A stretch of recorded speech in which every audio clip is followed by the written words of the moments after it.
Queria agradecer vocês pelo carinho. Repare a voz. Lá em Belo Horizonte estava 32 graus. Né? Eu sou de Mantena, lá no leste de Minas. Deve estar uns 48, entendeu? Valadares deve estar uns 60. Diz que em Valadares as mulheres estão economizando gás, que elas põem o feijão e o ovo assim lá de fora da casa e vai cozinhando. Assim, vai fazendo as coisas. Então, para mim é um privilégio grande. Quem estava aqui ontem, das mulheres, dos homens, é um privilégio estar com vocês ontem, né? Eu acho que quando a gente fala de saúde mental é uma coisa tão importante. Não vai ser tanto que eu vou colocar hoje sobre saúde mental em si. Eu sou psiquiatra há 20 anos. Esse ano a minha turma faz já 20 anos de formato, estou ficando velho, né? E eu sempre falo que todo lugar que eu vou, que é um privilégio enorme, né? Porque 20 anos atrás, quando eu comecei, e às vezes os pastores falavam assim, Ismael, eu preciso que você vá lá na igreja, igual eu estava aqui para as mulheres ontem, e para os homens falando sobre saúde mental, sobre algumas questões e tal. E eu só via dois tipos de gente no culto. Eu chegava nos cultos para falar de saúde mental, tinha umas 10 ou 15 pessoas. Normalmente, sabe o que era? Eram uns 2 psicólogos que iam lá para conversar e uns 13 malucos que iam lá na pregação para buscar tratamento de graça, entendeu? Então a igreja, ela não falava dessas coisas. Era um tabu assim gigantesco, né? Era uma coisa assim, absurda. Você falar em cristão ter depressão, você falar em cristão ter ansiedade. E aí eu vivi um choque muito grande, porque eu entrei no maior hospital psiquiátrico de Minas Gerais, tinha 300 pessoas internadas, e no meio daqueles 300 eles tinham 50 líder, pastor, que estava ali depois de tentar suicídio, depois de fazer um monte de coisa. E aquilo começou a me chocar muito. Eu falei, gente, essas pessoas estão no hospital psiquiátrico, elas não estão conseguindo ter um espaço dentro da igreja para serem acolhidas e falar sobre as questões emocionais delas. Nós temos um gap aí absurdo. Né? E eu estava ontem, eu contei aqui para as mulheres um pouco da minha história, não vou contar, mas aquilo ali começou a mexer muito comigo. E eu falei assim, Deus, eu preciso de não só trabalhar, mas eu preciso tentar fazer disso, de alguma forma, alguma coisa educativa ao longo da minha vida. Vai abrindo as portas aí. E veio esse boom de saúde mental, que ele começou a explodir depois do avanço da tecnologia. Né?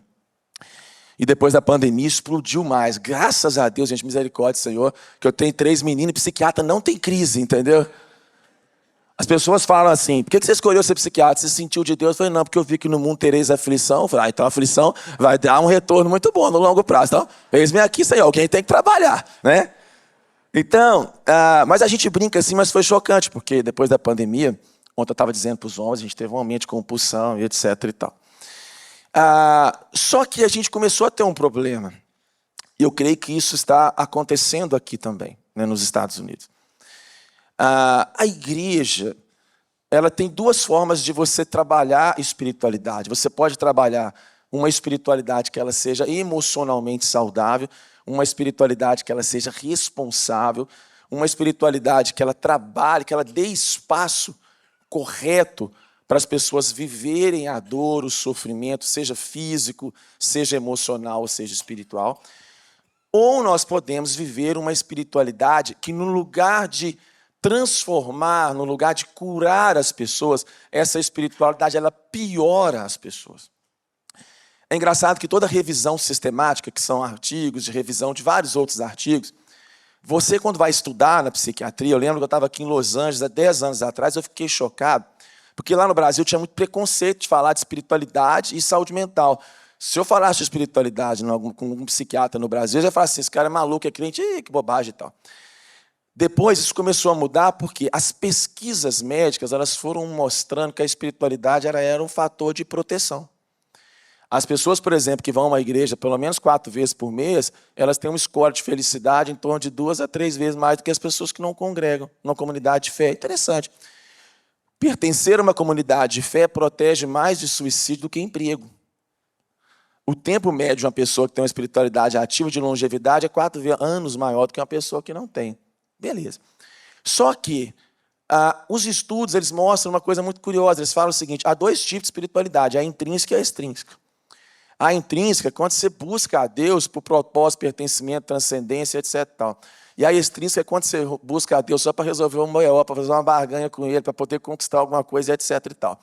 E os estudos dizem que essa espiritualidade ela piora as pessoas, ela traz um pior prognóstico. As pessoas entram dentro das comunidades, ficam pior, ficam mais angustiadas, ficam mais malucas, ficam mais neuróticas, elas ficam mais doidas, ficam mais desumanizadas. Elas são filezinho para o psiquiatra, porque elas entram dentro da igreja, elas ficam mais telelê do que quando elas não eram cristãs. E aí nós vamos ler um texto, porque eu quero falar sobre a psiquiatria e Jesus no Getsemane, para a gente poder entender o que eu estou falando aqui nesses minutos. Vai ser curtinha a mensagem, mas ela é importante para a gente. Mateus 26, 36 diz assim: Então Jesus foi com seus discípulos para um lugar chamado Getsemane e lhes disse: Sentem-se aqui enquanto eu vou ali orar. Levando consigo Pedro e os 2 filhos de Zebedeu, Tiago e João, começou a entristecer-se e a angustiar-se. Disse-lhes então: A minha alma está profundamente triste, numa tristeza mortal. Fiquem aqui e vigiem comigo.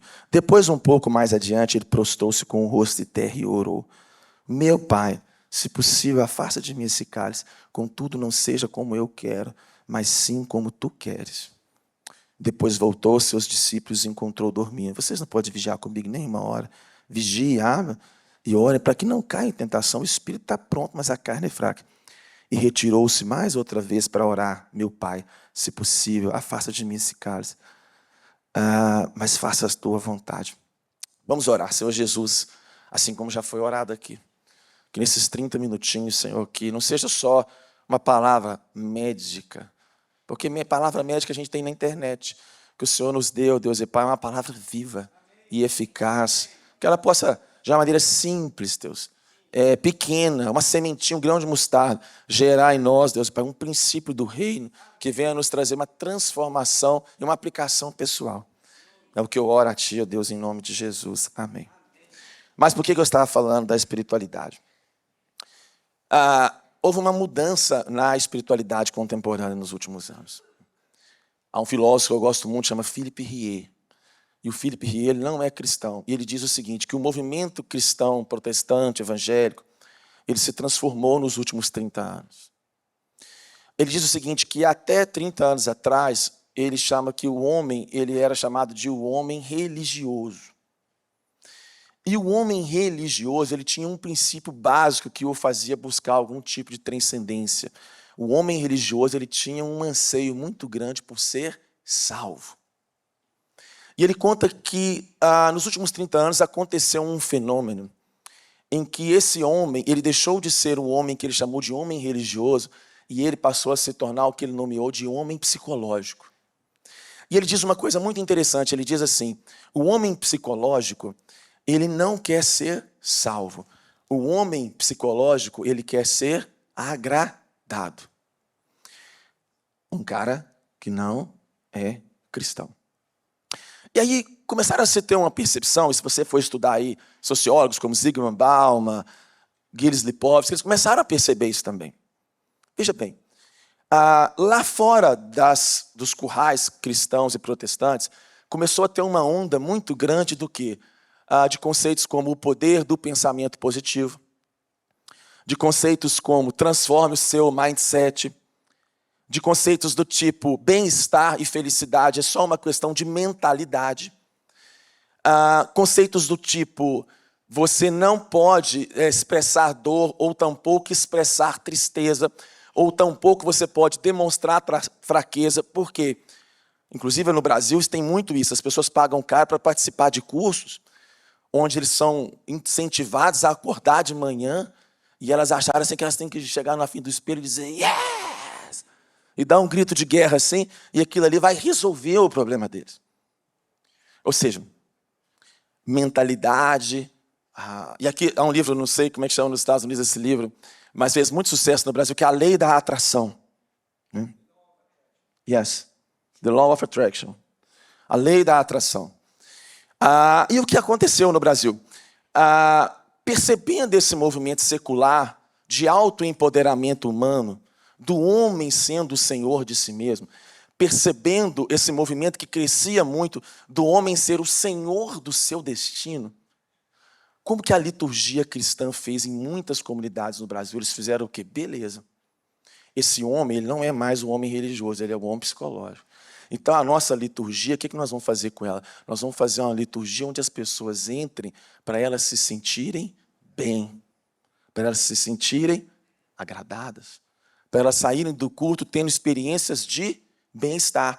Onde os membros, eles passam a se tornar o que? Não membros, mas eles passam a se tornar o que? Consumidores. E o consumidor, ele não pode ser confrontado. O consumidor, ele tem que ser agradado. O consumidor, ele não pode ser provocado. O consumidor, ele tem que ter uma liturgia até muito instagramável, porque o culto ele passa a ser não uma experiência apenas de adoração, ele tem que ser também uma experiência instagramável, onde eu a compartilho na rede social. Você vê que às vezes você está fazendo um culto, 200 pessoas no negócio fazendo. Por quê? Porque a experiência ela não é mais única, ela não é mais pessoal. E isso tem uma implicação muito grande. Por quê? Se nós vendemos a felicidade a todo alcance, se nós vendemos que ser feliz é uma obrigação, se nós vendemos que o sucesso está ao seu alcance, logo, pois, a pessoa que não está feliz é cristã. Logo, pois, é a pessoa que está triste é cristã. Logo, pois, a pessoa que é cristã passando por alguma dor, o que ela sente? Ela sente o seguinte: cara, eu sou um fracassado. Bem, se não está acontecendo é porque eu não estou movendo o mundo espiritual de alguma forma. Bem, talvez é porque eu não estou sabendo fazer a mandinga espiritual correta. Bem, alguns pacientes me falam assim: doutor, eu acho que Deus tem uns filhos prediletos, porque tem gente que parece que sofre demais, etc. e tal, e outros não. E essas pessoas, elas até podem inicialmente ter um impacto até positivo nesse discurso meio de autoajuda, camuflado de cristianismo. Pode até dar para elas um boost ali de 1, 2 semanas, 1 mês, 3 meses. Mas uma hora, um caminhão desgovernado vai bater de frente na vida dela. Uma hora, o sofrimento vai bater na porta dela.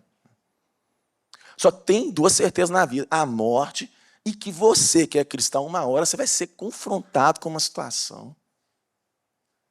Por isso que o teólogo diz que é improvável que Deus use alguém que nunca sofreu profundamente uma dor. A W. Tozer diz assim, que Deus não se curvou à nossa pressa nervosa, nem se rendeu aos anseios de uma era imediatista. O homem que quer conhecer Deus deve lhe dedicar tempo, muito tempo. E há o quê? Um movimento de plastificação da fé, numa tentativa de criar o que? Movimentos que você vai reproduzir em séries de pessoas. E aí nós vamos aqui para a psiquiatria de Jesus aqui. Olha como que um texto simples, ele nos ensina tanta coisa. Olha para você ver como que uma das passagens mais profundas da Bíblia, ela é uma antítese total desse evangelho, dessa cosmovisão do excesso de positividade. Olha para você ver como que 6 ou 7 versículos eles são suficientes para a gente desconstruir tanto de bobagem, o tanto dessa sedução moderna de que você não sofre, de que o poder está dentro de você, que você tem que negar seus sentimentos, de que você tem que ser um giraia espiritual, que você tem que ser um Superman, que você não pode ter crise, etc. e tal. Olha só como que um texto pequenininho, ele é capaz de quebrar, de destruir tudo. Veja que não está nesse texto. Quando nós vamos ler a carta de Hebreus, o que a Bíblia nos diz? A Bíblia nos diz que Jesus aprendeu com Deus repetindo mantras de sucesso e de positividade? Não. A Bíblia nos diz que Jesus aprendeu com Deus treinando a mente dele, o mindset dele, para ele ser uma pessoa hiperpoderosa que negava tudo, os sentimentos, as dores. A Bíblia também não diz isso. Aliás, a Bíblia diz o seguinte, que Jesus, ele aprendeu a obedecer pelas coisas que ele sofreu, que ele padeceu. Agora, se a espiritualidade contemporânea, ela não tem espaço para a expressão da dor, do sofrimento, da angústia, da tragédia, e se nós não damos espaço para que essas pessoas expressem seus sentimentos com integridade, com transparência, como que nós vamos ser comunidades terapêuticas? Nós não estamos permitindo as pessoas passarem pelo caminho que o próprio Jesus passou. E aí a gente vai ver aqui, olha só que interessante. O texto começa dizendo uma coisa muito interessante. Ele diz que Jesus chamou seus discípulos e ele foi para um lugar, primeiro deserto, para orar. Olha que coisa interessante. Tudo hoje é muito um efeito manada. Tudo hoje é você... A gente escuta muito isso, você tem que estar em algumas mesas. A gente tem que estar em algumas mesas mesmo. Tudo hoje é muito um método muito reproduzível. No Brasil tem lá os movimentos, uns sobem as montanhas, os outros vão para dentro dos retiros. Tem um monte de coisa acontecendo e tudo tem um lado bom e tem um lado ruim.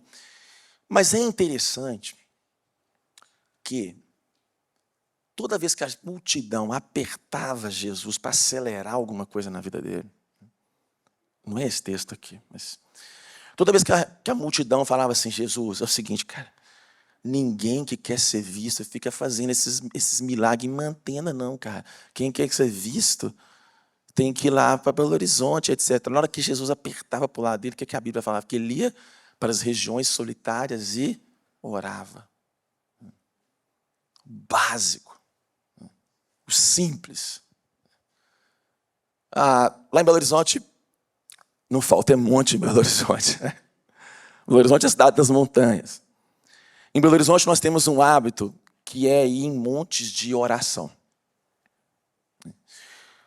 E as pessoas às vezes perguntam assim, eu já escutei de algumas pessoas, ora na sua casa, não tem problema. O seu monte de oração pode ser o seu carro, pode ser o seu jardim, pode ser qualquer lugar.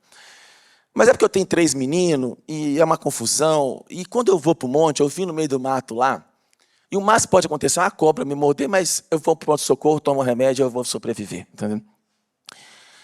Mas, no monte, eu estou desconectado das coisas. Né? Eu saio da massificação da vida. Eu saio da digitalização da existência.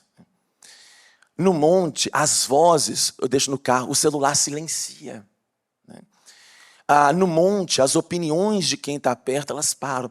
E eu fico pensando assim, gente, se Jesus, que era Jesus, perto de enfrentar uma dor e um sofrimento, passando por uma dor e um sofrimento, se ele que era Deus e homem, se ele que já tinha feito um monte de milagre, e como disse Pedro, deixou o exemplo para seguirmos os seus passos, eu também tenho que ser uma pessoa que implanta a solitude na minha vida.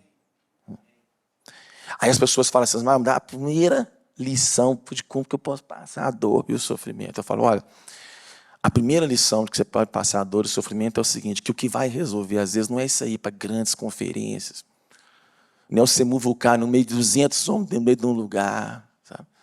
Às vezes, assim, um dos passos que você tem que aprender quando você está no meio da dor e do sofrimento é o que? Você trancar a sua porta e ficar em secreto. Não é solidão, não é solitude mesmo. O homem moderno, ele é um homem alavancado. Né? O homem moderno, ele é um homem de métodos. Né? O homem moderno, ele é um homem que ele quer o extraordinário. Ele gosta dos gurus de autoajuda, ele quer 10 fórmulas para isso, 15 leis para isso, ele quer 7 passos para tal coisa. Mas Jesus não deixou nenhum guia de 7 passos, nem um guia de 5 coisas, nada disso. Mas ele mostrou um exemplo para a gente, quando a gente está passando pelo vale, pelo deserto, a gente tem que saber de refugiar da confusão, sair do efeito manada, sair daquela estrutura plastificada que todo mundo faz e ir para o cantinho de Deus e ouvir o que Deus individualmente tem para fazer com a gente. É transformar esses cantinhos em divãs. É transformar esses cantinhos em pontos de conexão terapêutica. Então, a primeira coisa que você tem que fazer para você ter sanidade. Né? Finge de doido, gente. Eu contei para as mulheres aqui ontem que um dia eu estava tão desesperado que eu fui no monte e eu olhei para uma árvore e eu falei assim, hoje eu vou fazer uma loucura que eu preciso muito, eu estou tão angustiado, Deus, não tem nada a ver com a árvore, Senhor, mas para mim é um ato de fé. Eu vou subir naquela árvore, eu subi na árvore grandona, tipo aquele pé de manga de roça, e eu fiquei falando sozinho, e eu contei para as irmãs que se alguém tirasse uma foto minha em cima da árvore, falando sozinho, eu ia perder o meu registro médico, quer dizer, falar assim, esse cara é maluco, se diz psiquiatra, eu vi ele conversando em cima de uma árvore, sozinho, no meio do nada. A minha reputação ia acabar, mas o quê? Em cima daquele pé de manga, daquela árvore e tal, Deus estava ali fazendo as coisas. E eu vou contar para vocês uma outra coisa depois. A gente acha que Deus não escuta, mas escuta. Segunda coisa. A Bíblia diz que Jesus, ele faz a sua solitude e depois ele chama Pedro e Tiago e João para compartilhar a dor com eles. Então o primeiro passo é resgate da solitude. Mas o segundo passo é você também não pode viver só em solitude. Deus não te fez para ser só um monge místico e ficar meditando no convento.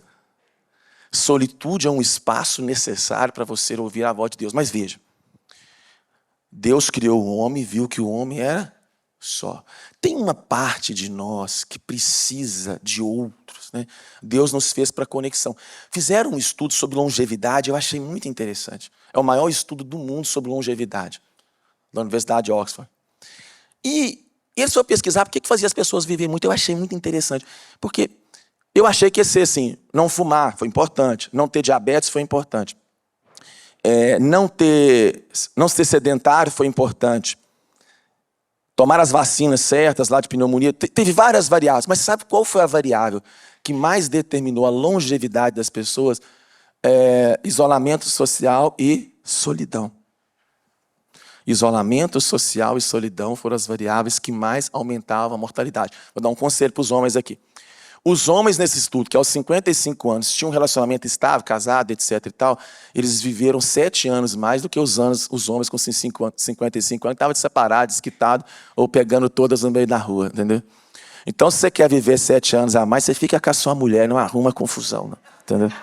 Você segura o facho aí, né? Mas Jesus, o que Jesus faz? Jesus que era Jesus. Jesus que era Deus, que era homem, que orava no monte. Jesus percebeu que diante da dor ele tinha que ter amigos. Ele tinha que ter pessoa para ele compartilhar as suas dores. Ele tinha que ter pessoas para ele compartilhar os seus sentimentos. Sabe o que é o problema hoje?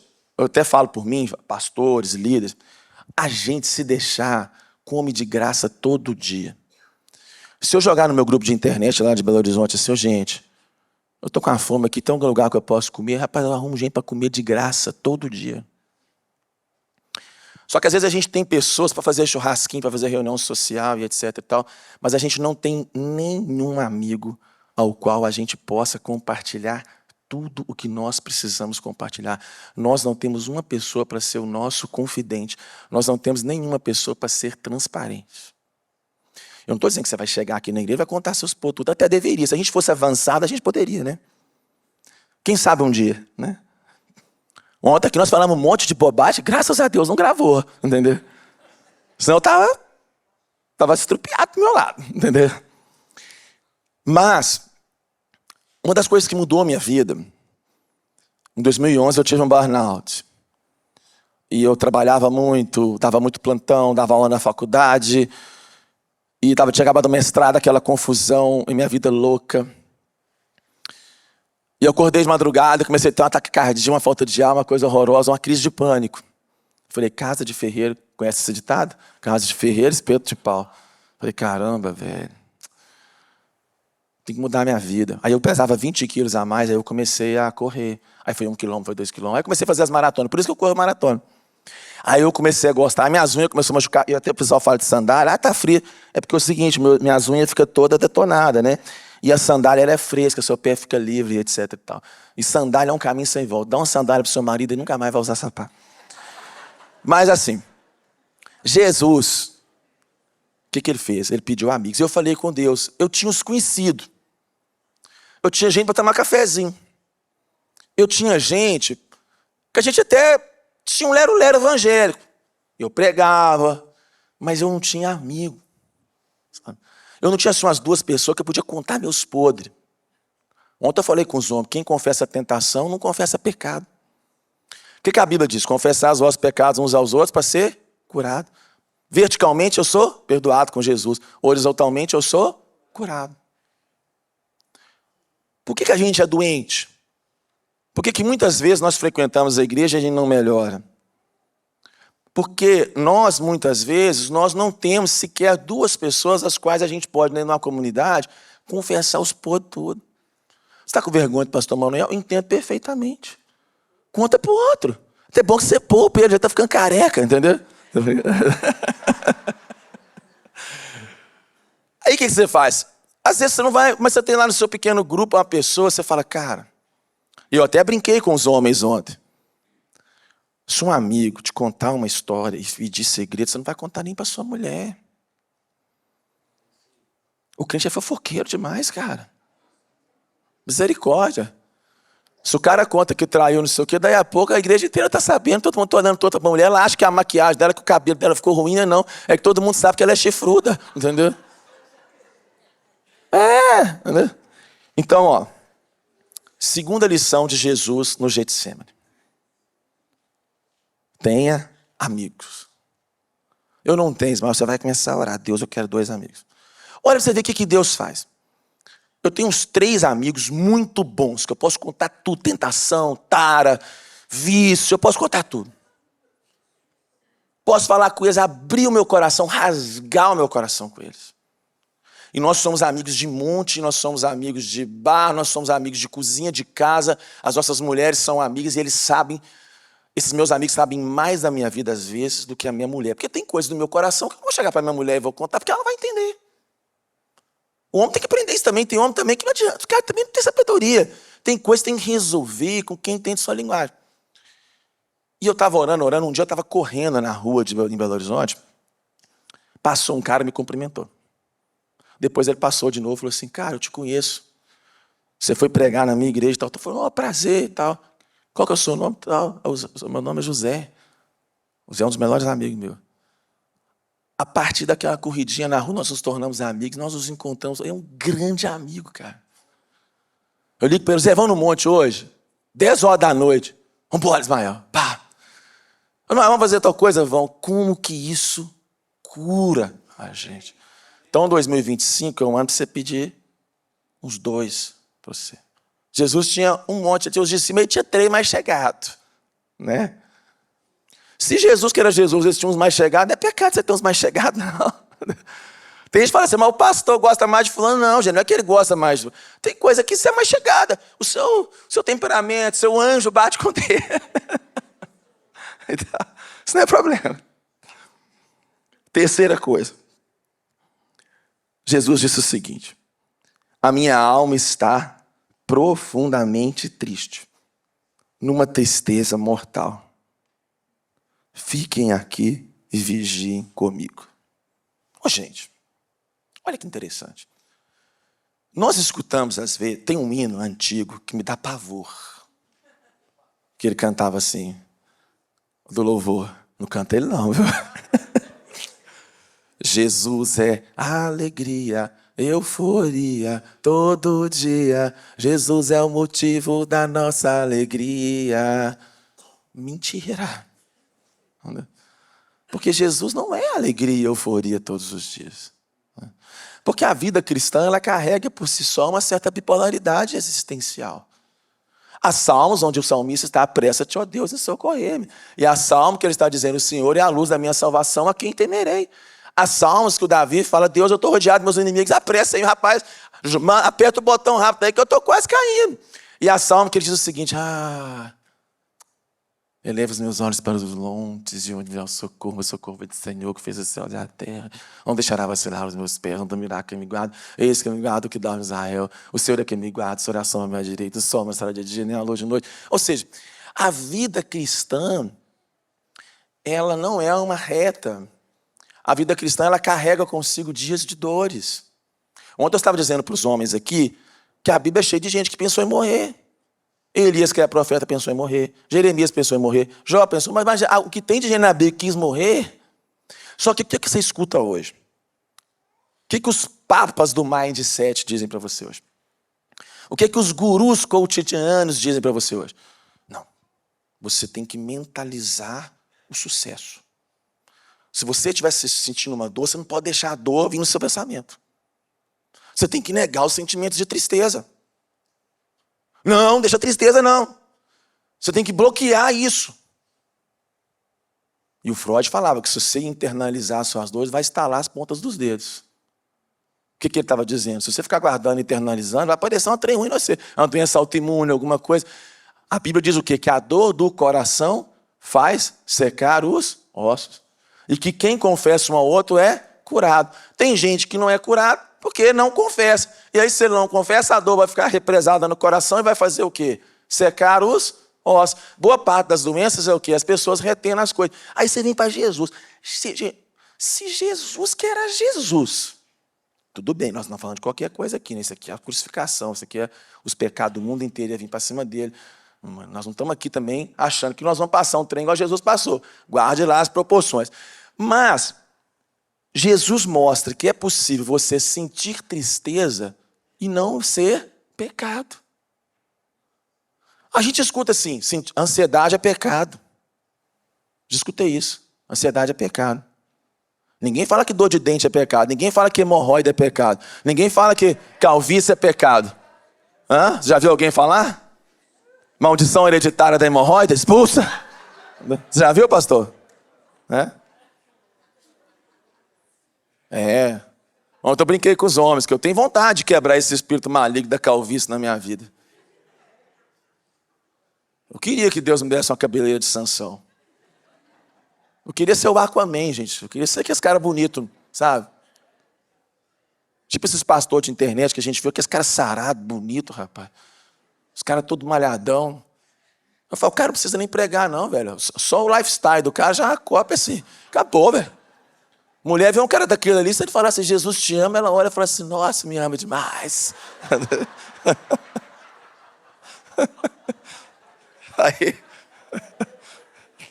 Aí Jesus que era Jesus, sentiu tristeza. Jesus que era Jesus foi honesto com os seus sentimentos. Jesus que era Jesus não escondeu a dor dos seus amigos.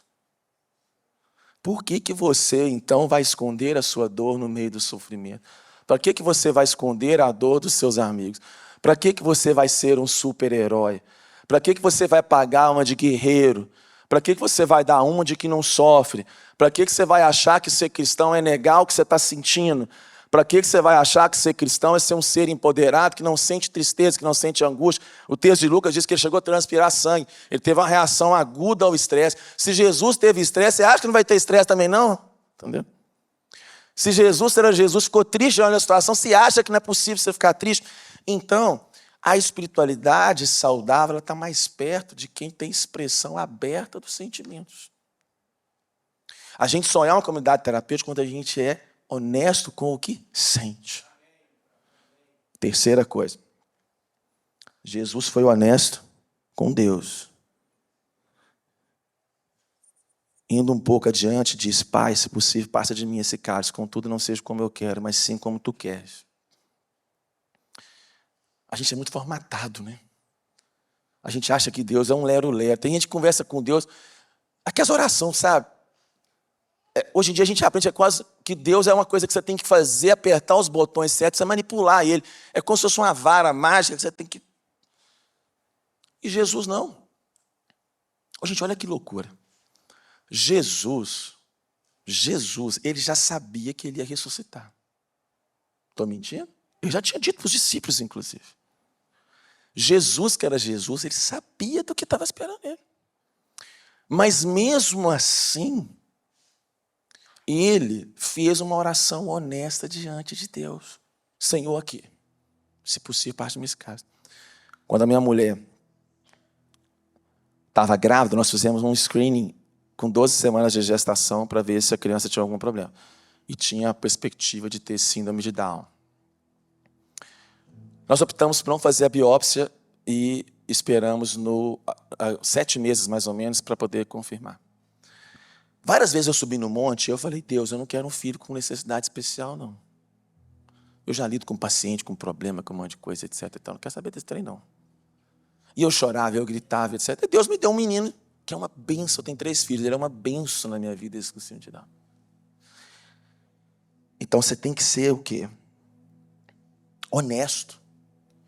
Você está doendo com Deus, chora, dá vontade de você gritar, grita. Eu subia naquele monte, tinha dia que me dava um desespero, mas eu gritava, eu chorava e tudo, um monte de problema. E Deus, eu falava com o Senhor, se seja feita a sua vontade, mas não seja como a minha. E a quarta coisa, eu termino. Você tem que confiar no sofrimento. Que Deus Ele tem o melhor caminho para a sua vida, a despeito da ausência de respostas e a despeito do sofrimento que você tem ou está passando. Jesus, ele faz uma oração importante. Deus, o meu sentimento passa na minha mente o seguinte: se tiver um plano B, passa de mim esse cara, mas aqui, eu quero viver a sua vontade, eu não quero que seja como a minha. E sabe qual é a maior tragédia do evangelho da positividade? Que ele te coloca no centro. Que ele tenta te dizer que você é o senhor do seu destino, né? Que ele tenta dizer que é o seu mindset que vai, a sua mentalidade que vai fazer você desenvolver. Ele nega essa submissão plena, bonita, rendida, né? Que faz você realmente desfrutar da vida verdadeira. Deixa eu contar uma história para vocês e eu termino. Tiago nasceu, vou contar duas rápidas, 10 segundos, 20. Tiago nasceu e ele ficou no CTI. E no CTI, ele estava com hipertensão pulmonar. E eu falei assim: Deus, nós tínhamos vindo de 3 abortos. Eu falei: Deus, eu entrego ele para o Senhor. Se o Senhor achar que eu tenho que viver, ele vive. Eu não sei nem o que eu te peço, Deus. Você me perdoa até, porque depois que o menino nasce, você olha para a criança, é um amor tão grande, né? Aquela fragilidade da criança Down, ali lutando pela vida, que negócio, aquilo me quebrou no meio. Um dia eu venho aqui, mas meu menino me ensinou mais em 11 anos, mais do que 100 livros de teologia que eu posso estudar. E eu coloquei a mão na geladeirinha assim, naquelas incubadoras, falei assim: Deus, eu entrego nas suas mãos. 2 anos depois ele teve uma infecção, que ele perdeu metade do peso, ele foi para o hospital e ficou internado. E eu comecei a chorar, ir para o monte, eu comecei a orar, e a oração rasgada do coração. Falei: Senhor, eu entreguei ele para ti. Estava passando, eu estava atendendo, uma quinta-feira à tarde, estava passando uma mulher na rua lá do consultório. Deus mandou uma mulher entrar, ela entrou no meu consultório, sentou na recepção. Minha secretária falou: tem uma mulher que quer falar com você. Eu falei: pode entrar. Conheço ela. Ela é doida, não pode entrar. A minha secretária ficou com medo de querer matar eu, né? Ela entrou, sentou e falou: tem que orar para você. Ela falou assim: aqui, deixa eu contar uma história. Eu vim aqui para te dizer o seguinte: seu filho está doente, está no CTI, mas no dia que você abriu aquela portinha lá no hospital, você não disse para ele que se era para viver, ele ia viver no meio daquele sofrimento, que você entregava para a vontade dele. Eu estou aqui para dizer para você lembrar o seguinte: se ele sobreviveu, é porque Deus tem um propósito, tem um plano, e ele veio do jeito que ele deveria vir. E se ele tivesse de morrer, ele tinha morrido lá. Então você sossega, descansa a sua alma, que ele não vai morrer nesse hospital, você vai ter ele de volta para casa. E eu chorei e falei assim: Jesus, que bênção. Ainda bem que eu fui honesto com o Senhor. Ainda bem que eu não matei a minha alma naquele sofrimento. Ainda bem que desde cedo eu aprendi que o Senhor é um pai que ama, escuta, entende os meus B.O.s e as minhas dores. Vamos orar, vamos ficar de pé. Quero que você coloque a sua dor, o seu sofrimento diante do Senhor hoje, né? Sabe que às vezes está precisando para você ser mais gente, cara. Você ser mais igual a Jesus. Você precisar ser tristeza. Você falar com Deus que, se possível, passa de mim esse cálice. Sabe que as orações perigosas. Eu falo que é oração perigosa. Mas é oração de gente honesta. Você não precisa declarar mantra, não. Deus é Pai. Deus não é um trainee comportamental. Deus é Pai. Coloca ao Senhor a sua dor, seu sofrimento nessa manhã e peça: Deus, que seja feita a tua vontade, mas eu peço ao Senhor que intervenha na minha vida. Senhor Jesus, eu quero agradecer ao Senhor nessa manhã. Que o Senhor leve em paz os irmãos para casa essa semana, Deus. Que essa igreja seja uma igreja marcada pela humanidade.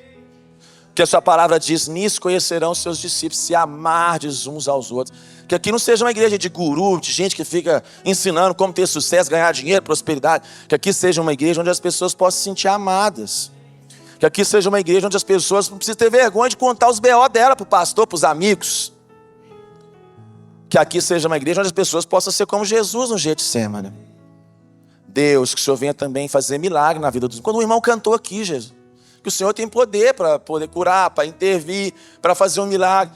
Nessa manhã nós cremos que a igreja é a oração do santo, a congregação do Senhor na terra, Pai.